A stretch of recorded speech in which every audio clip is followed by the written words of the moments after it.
In January 1948, the residents of Clearwater, Florida, discovered something strange. Enormous tracks resembling bird footprints appeared on the sandy shore and led inland. They were about a foot long and spaced evenly apart, as if the creature was moving with unnatural calm. The beaches and coastal streets filled with curious onlookers. Newspapers rushed to publish sensational stories, and photos of the prints spread rapidly across the country. Local reporters dubbed the creature the giant penguin. Eyewitnesses emerged, claiming to have seen it in the fog by the bay. Some described a bird-like head and a massive body, while others mentioned an almost human-like gait. Interest was fueled by the silence of the authorities, who were unable to provide a logical explanation for what was happening.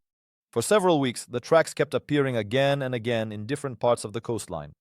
But as soon as the journalists left and the crowd lost interest in the news, the story faded away. The tracks never appeared again. However, one question remained unanswered. If it was a hoax, who could have pulled it off with such precision and scale? Sometimes the answers are closer than they seem, but are we ready to accept them if the truth turns out to be more mundane than fiction? A giant penguin that no one ever saw?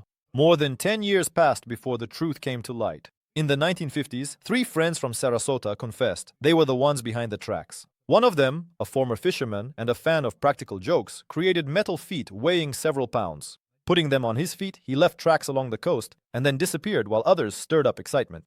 All 3 considered what was happening to be nothing more than innocent fun. The confession did not cause the expected sensation. People either didn't believe it or simply didn't want to believe it. The story had already achieved legendary status. In the minds of many Florida residents, the giant penguin remained a mystery that no one ever solved. Even decades later, it continues to be mentioned in local chronicles and folklore as a mysterious creature that once came from the sea. This case became a classic example of how easily a hoax can take the shape of truth if it is presented convincingly and at the right time. The line between hoax and belief can be thinner than it seems at first glance. But what if one day someone repeats this trick and the world believes again? The pseudoscientist and his monster. The case of the giant penguin is not the only example of a successful hoax. A much more sophisticated story was given to the world by a German biologist named Harold Steiner. In the mid-20th century, he published a series of scientific papers devoted to an allegedly extinct order of mammals, the Rhinogradentia. According to him, these creatures inhabited a group of islands in the Pacific Ocean and were distinguished by their unusual anatomy. They moved using their nose as a third leg, their tail as a handle, and their olfactory organs as weapons. The descriptions were detailed down to the smallest particulars: size, habits, and methods of feeding.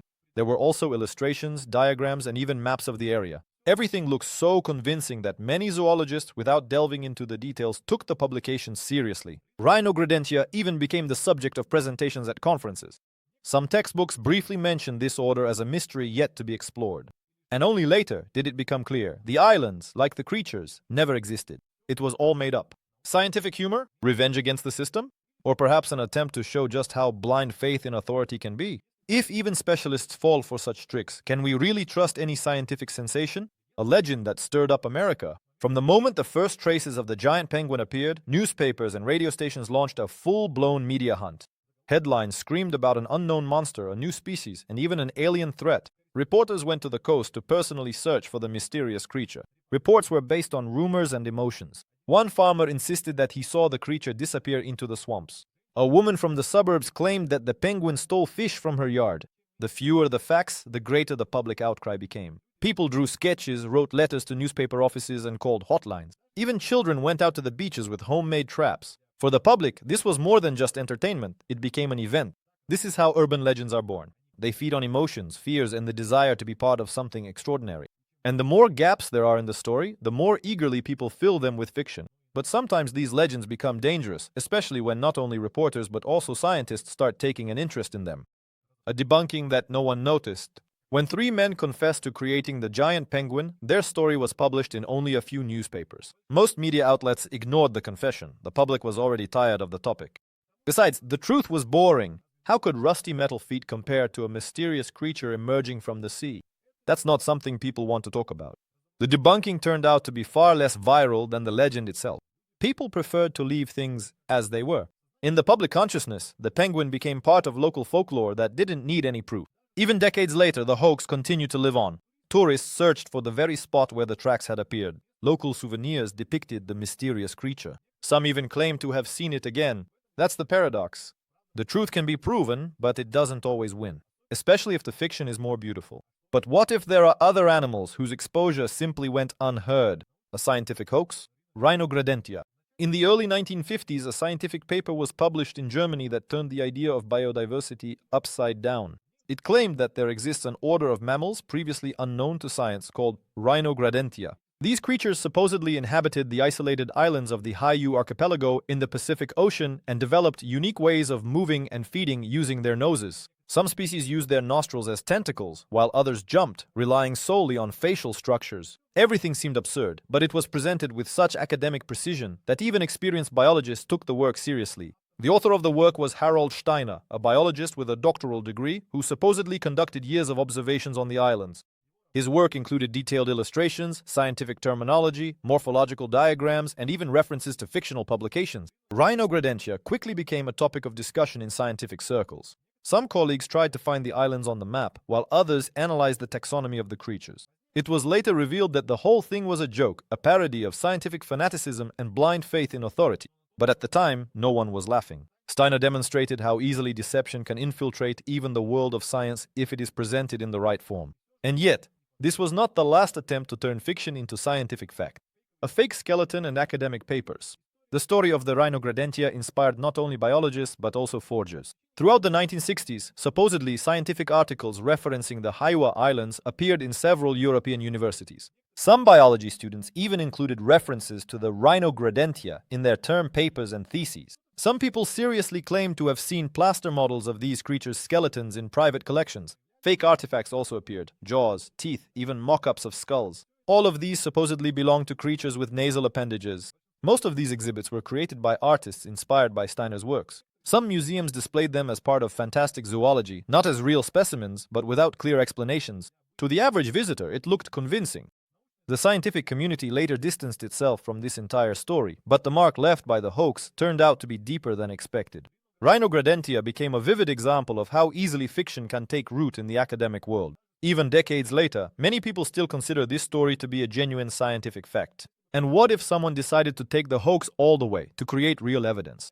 It's not that difficult, especially if the public is ready to believe. The Congo monster. Since the late 19th century, stories have circulated among the swamps and rivers of the Congo basin about a mysterious creature, Mokele Mbembe. Local residents describe it as a large animal with a long neck and a massive body, reminiscent of extinct dinosaurs. The creature is said to inhabit hard-to-reach bodies of water, avoid people, and appear extremely rarely. European colonizers and missionaries began collecting stories from the natives and at some point even set out in search of it. The first expeditions returned empty-handed, but the rumors continued to multiply. In the 20th century, enthusiasts from Europe and the USA repeatedly traveled to the Congo, hoping to find a living dinosaur. Their reports are full of stories about strange cries in the night, tracks on the shore, and even fleeting silhouettes in the water. No photograph confirms the creature's existence, and no analysis has yielded any concrete results. But the belief remained. Some scientists believe that behind the legend could be a rare species of rhinoceros or hippopotamus. Others are convinced it's a cultural myth that has become part of global folklore. But there is something unusual about this story. Mokele Mbembe still remains the object of expeditions. Who continues to search for it and why? That's another question. Legends versus science. When researchers arrived in the Congo in the mid-20th century, they encountered an unexpected obstacle. Folklore turned out to be stronger than facts. The local residents not only believed in Mokele Mbembe, but also refused to discuss the subject with those who doubted. They claimed that encountering the creature was a bad omen. Guides refused to lead scientists into the cursed zones. Even those who had only seen tracks spoke of them as proof of the creature's real presence. Despite this, the expeditions continued. The reports included unverified stories, rough sketches, and oral testimonies. One of the researchers claimed to have seen the silhouette of the creature from afar and to have heard a low, guttural growl. But no objective evidence appeared. No bones, no clear photographs, no DNA samples. For the scientific community, it was a dead end, but for the public, it was a reason for new speculation. TV shows, books, and magazine articles fueled the interest. Pseudo-documentary films were racking up ratings. The line between science and legend was becoming blurred. And the more science tried to explain, the stronger the folklore became. Belief in the monster proved stronger than any argument. The battle for evidence. Since the early 2000s, not only enthusiasts but also scientists have been taking part in the search for Mokele Mbembe. Some research groups use thermal imagers, underwater cameras, and even drones. Their goals are simple: to find evidence. But every time they return with the same things: recordings of natural sounds, vague shadows in murky water, and stories from local residents. There is also circumstantial evidence: blurry footage, strange sounds, and indistinct silhouettes. All of this is discussed on forums and social media. However, every time rational explanations are found, hippos, crocodiles, optical illusions, the scientific community remains skeptical. But the more doubts it has, the more active the seekers' movement becomes. The paradox is that the lack of evidence only strengthens the belief. If no one has found it, that means the creature is hiding well. And if it's hiding, then it must be real. This vicious circle renders any argument meaningless. This is exactly how invincible myths are created, especially when no one cares about the truth anymore. Yeti, Bigfoot, and DNA. By the end of the 20th century, legends about the Yeti and Bigfoot had moved beyond folklore and became part of scientific research. In North America, the Himalayas, the Urals, and the remote forests of China, enthusiasts and scientists began collecting evidence: tufts of hair, footprints, fragments of bones. Some laboratories even undertook DNA analysis. In 1996, reports emerged in the United States about hairs allegedly belonging to Bigfoot. They were examined at universities. The result turned out to be mundane: a bear. In the United Kingdom, Professor Sykes conducted the largest study to date of samples collected from different countries. Hair, skeletons, even teeth, everything was tested. The results were predictable: goats, dogs, bears. Not a single analysis confirmed the existence of an unknown species. However, this did not stop the flow of evidence. Every year, new photos and new footage from night surveillance cameras appeared. Many of these images were later admitted to be fakes or were exposed by experts, but even debunked cases did not diminish the interest. The internet only amplified the effect. Now anyone could share their encounter with the Yeti. Belief proved to be more resilient than science. If all this activity is based on fiction, why does it not stop? Why do we want to believe?